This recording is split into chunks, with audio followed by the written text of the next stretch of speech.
Hello everybody, welcome back, good morning. Let's have a look at XRP. I don't make thumbnails anymore, I don't see the point of them, but it was one of those days where I thought I could make a thumbnail that goes, "This changes everything." Like every other YouTuber says, "This changes everything." I mean, it doesn't really. I mean, just a setup really. So let's have a look at the setup, see what it's all about. So we've got this move from the 20 moving average on a weekly. So if you're going to get any kind of decent bounce that has legs, a 20 weekly would be a good place to have it, because you're 65% more likely to bounce from here. And our targets are really these candle bodies. We're talking just short of $3, and then obviously from there a new all-time high is pretty likely. The momentum and the money flow index are both sitting at resistance, and again, if you complement the breakout of resistance with the breakout of price action above 250, closing a little higher 270, there you have it. Basically, that's it. It's the moneymaker, and it's on its way. So it does look pretty sweet, and I do favour that setup.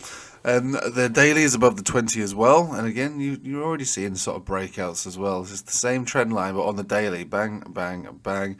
Money flow is already out. Volume precedes price action usually, so there is evidence on this daily to say that actually we bounce from here as well and move back up. And again, divergence on the 200 and the 50 exponential there. Now this is where it gets a little unfortunate. So with the 4 hour is not quite the same. 4 hours below the most moving averages, sitting at the 200 simple moving average, and looks a little weaker. So we've got the weekly is pretty good. You got the days pretty good, 65% chance of bounce on both of those. The 4 hourly not quite the same. So you can't have it all, can you? You just can't have it all. Incoming depth cross on the 1 hourly. Not that we look at that very often, but we do have it, and that means the resistance is now forming around the 240 zone. But look, we all know that Bitcoin is going to govern the general direction of an altcoin, and then we all know that the S&P is going to govern the direction of that. My problem across the board now is that stocks do look weak, and they are weak. We've found ourselves in this rising channel. We've come down to the bottom of the channel already today, so it looks like we should have at least one more attempt to move back up to the top. So we can be bearish on this formation until we obviously break out of it, which is unlikely. It's more likely that we break down from it. But we could be bearish from it, but right now we probably ought to be bullish, perhaps for the next few days, moving our way up towards the 5,800 and some things, and see where we can take it from there. So we've got a few days left of bull, hopefully, before the next rejection, which takes us down to at least the bottom of the trend line, if not the breakdown. And then the breakdown, you measure the areas lost. 1, 2, 3, and then from there probably 5,300, and then maybe from there below 5,000. I know. And then obviously we'll be seeing all of these guys come down as a result of that too, because stocks govern the health of Bitcoin. It doesn't matter what you say anymore. It doesn't matter about the decentralized nature about it. I mean, it's always been like that. I mean, we saw it in everything. Even go back into 2019, we saw that big March drop. It all came down. 2022, what happened? Everything came down.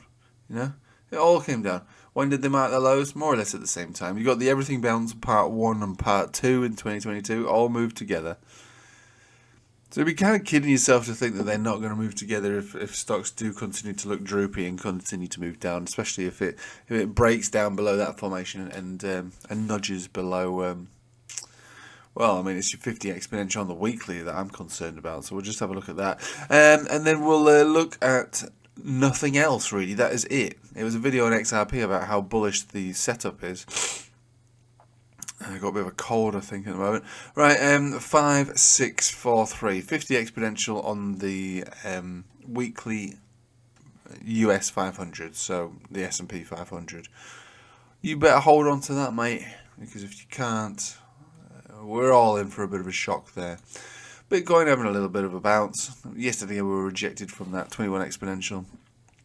I think we could see Bitcoin up at 95,000, maybe even towards the end of this week. Especially if the S&P continues to bounce from that little trend line. Fingers crossed. I think we're going to get a few days of pump now.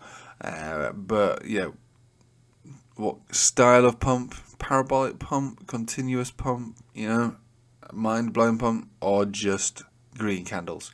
I think it's probably just going to be green candles. You know, nobody has broken out yet. But XRP is the chart to look at. It is the chart that could, not will, but could shoot straight up to a new all-time high very fast with the way that it's presenting at the moment. It just needs its best mates to help it. Go on. Go on, boys. Help her up. Help her up. Right, I'll leave it with you there. Nothing much more to say. Hope you have a nice day. Take it easy.